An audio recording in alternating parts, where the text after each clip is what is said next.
The theme for this program focuses on the concept of disruption, how common it is, what are its causes, and what are its consequences. Ultimately, the question is, if disruption is so common, so frequent, and has such negative impacts, how can managers and their organizations deal with it? The first issue I want to deal with has to do with three major sources of disruption. While I discuss them, I will also try to describe some of the reasons they have such strong impacts and what those impacts look like. The three sources that I want to describe are the impacts of increasing globalization, the level of technological innovation, and changing populations. First, let's take a look at some aspects of globalization. Markets for most goods and services are global, with every firm or industry experiencing competitors from multiple countries, increasing cross-border investment, expanding number and value of cross-border joint ventures and partnerships and alliances, and rising number of people from other, and often unfamiliar, nations and cultures who cross borders legally and illegally to work. Thousands of firms and millions of people work outside their countries of origin, and millions of people work in their home countries for foreign-owned enterprises. Firms and other types of organizations everywhere face foreign competition and cultural conflicts. And inputs to organizational activity, such as finances, labor, materials, knowledge, technologies, supplies, and consultancies, are now available everywhere at world-class quality, price, and speed, creating global standards and competition in virtually every industry and sector. What this implies is that every organization and every person confronts constant global pressure for excellence. Business, as well as other activities, such as politics, travel, environmental concerns, music, film, and sports, have become truly international, with every aspect of every organization affected.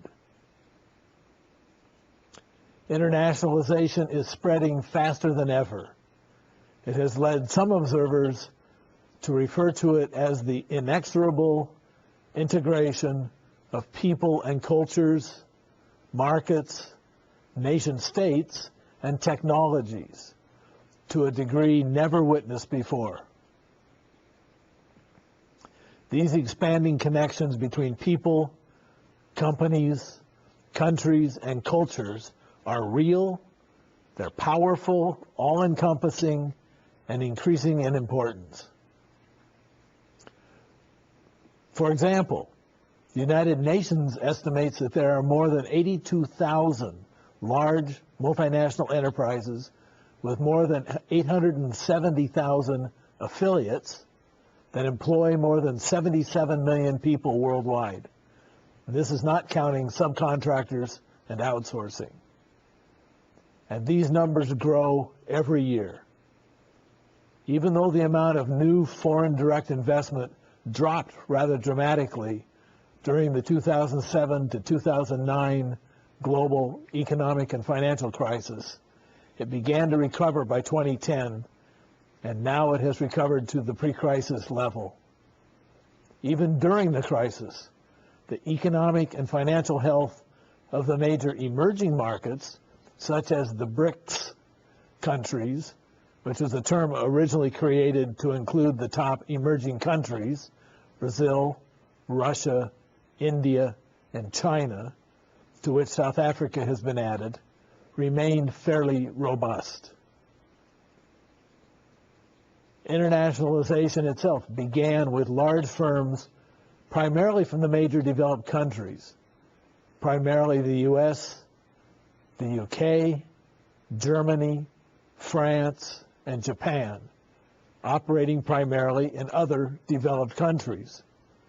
But international business is no longer only or even primarily the domain of well-known firms from the large and/or developed countries. Surveys show that enterprises from small and/or developing and emerging markets are also contributing increasingly to global trade, as well as thousands of smaller firms and many that have been born global, such as those that operate on the internet. 50 years ago, the U.S. economy accounted for 53% of global gross domestic product, or GDP. But today it accounts for less than 28% of global GDP, or less than 20% in terms of global purchasing power parity, even though both of a much larger U.S. GDP and of a very much larger global economy. Not only is the world economy much larger in absolute terms, but an ever-increasing number of countries are participating in a significant way. For many, the world is becoming flat in the sense that no country has a commercial advantage in any particular industry because of the globalization of knowledge and technology. And we are entering an era of globality, with everyone competing with everyone from everywhere for everything. In addition, as Bill Gates has recently written, almost every country in the world is getting richer because of global aid and trade, so that by 2035, poverty as we see it in 2014 will be pretty much eliminated from the earth. One measure of this is the ever-growing number of countries whose publicly held enterprises are represented among the world's largest multinational enterprises, or what are referred to as MNEs. And of course, there are also many thousands more SMEs, which means small to medium-sized enterprises, and family-owned and government-owned enterprises from large and small and both developed and emerging economies, which don't show in the surveys or rankings, but which also play a significant role in the conduct of international commerce. For example, the Fortune Global 500, which is a ranking of the largest publicly traded and reported firms in the world based on their revenues, now includes companies from 38 countries, obviously including firms from a number of emerging markets. A dozen years ago, there were only 25 countries represented, almost all of which were from developed countries. Today, Forbes Global 2000 list, a ranking of the largest public companies based on a composite of sales, profits, assets, and market value, includes firms from 63 countries. All regions of the world are represented, indicating how global business has become. There are 715 companies from Asia Pacific, 606 companies from Europe, Middle East, and Africa, 543 companies from the United States, and 143 companies from the rest of the Americas. In 1999, the Wall Street Journal began a list of the largest firms as determined by their market capitalization. The largest 25 firms, based on this metric, were from 5 countries. There were 19 from the US, 3 from Japan, 1 from Germany, 1 from the UK, and 1 from Finland. But by 2013, there were 7 quite different countries represented. 14 from the US, 4 from China, 2 from the UK, 2 from Switzerland, 1 from Australia, and 1 from Brazil, and 1 from the Netherlands. In addition, the London Financial Times, or often known as FT, developed a list of the top global 500 firms based on market capitalization in all the major stock exchanges from around the world. In 2013, the FT list included firms from 35 countries. When business publications first started developing these lists, their primary focus was on ranking the largest global firms. But with the increasing integration of the global economy, these publications have become additionally interested in analyses of more specific characteristics. For example, Fortune magazine developed a list of the top global companies for leaders. This analysis of approximately 10,000 companies worldwide was narrowed to 45 companies from 16 countries, with the top 20 companies found in 8 different countries. Fortune magazine developed a list of the most powerful women in the global economy, which profiled women from 21 different countries. Bloomberg Businessweek has developed, among its many lists, the Global Infotech 100 of the world's most important information technology firms, based on a composite ranking of shareholder return, return on equity, total revenues, and revenue growth.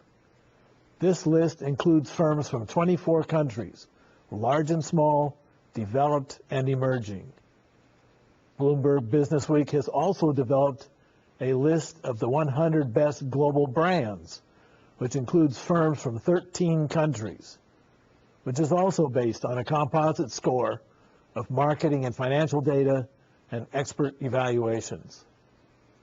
Again, in addition, Bloomberg Businessweek has developed a list of the 50 most innovative companies based on a global survey of executives, plus stock returns and 3-year revenue and margin growth.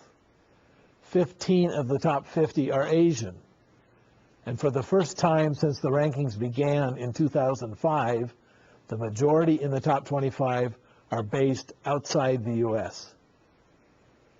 A final example demonstrating the internationalization of business includes a ranking of the 100 best performing CEOs in the world by the Harvard Business Review. In this ranking, 67 firms were from developed countries, 6 were from the Asian tigers, 22 were from the BRIC countries, and 5 were from new emerging market countries. All of these surveys focus on large, publicly traded firms. The key reason, of course, is that data about these firms are readily available from their stock market and government filings.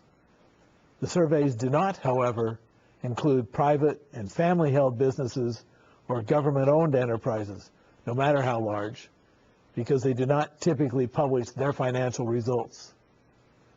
Some privately held firms, such as Super Brands in the UK and the Hangzhou Wahaha Group in China, family-owned firms such as IKEA in Sweden, Gianni Versace in Italy, Comex in Mexico, as well as government-owned enterprises such as Japan Post, China National Pharmaceutical Group, and Pemex in Mexico, are among the world's largest and/or most global firms. In many countries, large, privately held, family-owned and run, and government-owned businesses contribute a major component to their economies. And then, of course, there are also hundreds and thousands of small to medium-sized enterprises in most countries that sell and purchase in the global marketplace as well. Often they even dominate their global marketplaces. These many surveys and rankings illustrate that the global economy increasingly involves all kinds of products and services from all kinds of organizations located in virtually every country in the world. This is radically different from the situation of even a few years ago, when only a few countries and a relatively few companies participated widely in the global economy. In addition, this internationalization is proceeding at an unanticipated and unprecedented rate. the opening of markets, and the appearance of competitive foreign firms and their products in virtually every marketplace puts intense pressure on every enterprise to develop the capacity to operate at lower costs and with greater speed, quality, customer service, and innovation, both at home and abroad. As a consequence, the need to respond to such disruption is constant and all-encompassing.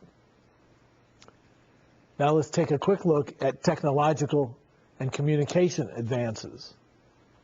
We are now creating new, revolutionary knowledge in every aspect of human endeavor and research.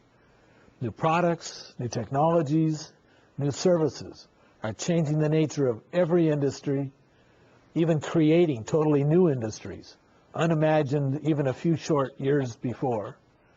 And new communication technologies and capabilities are making communication easier, cheaper, better, faster, and more diversified, which makes global knowledge sharing, coordination, and control more common. Every job has changed, and e-commerce is now conducted on a global basis, creating an increasing demand for totally new products and services and ways of doing business. In a very short period of time, almost every economy in the world has advanced from primarily agriculture-based to industrial, meaning manufacturing, extraction, infrastructure, to service-based, and now to technology, healthcare, and leisure activity, as technology has been applied to work and within short periods of time change the nature of what people do and how they do it. And finally, combining with these two disruptors is what is happening to the population characteristics of countries around the world. One cornerstone to this issue is the differences in the generational profiles of various countries. Many developing countries have large youth populations with much relatively smaller older populations. But exactly the opposite is true for most developed countries, with large, rapidly aging populations and relatively small young populations. These differences, primarily old versus primarily young populations, create radically different challenges for governments and economies. In addition, other population issues, such as degree of diversity, gender, race, religion, political ideology, sexual preference, ethnicity, create a whole different set of challenges as well, with various groups expecting equal treatment and opportunities. These three areas of challenge create continual disruptions for countries and organizations. And the pace and diversity of such disruption is only increasing. Understanding and accepting this environment of disruptions is a must for any successful organization today. In a separate module, I will present a number of ideas about how individuals and organizations can prepare for and deal with these disruptions. Thank you. Thank you for your presentation, and now let's go to Module 2 of this program.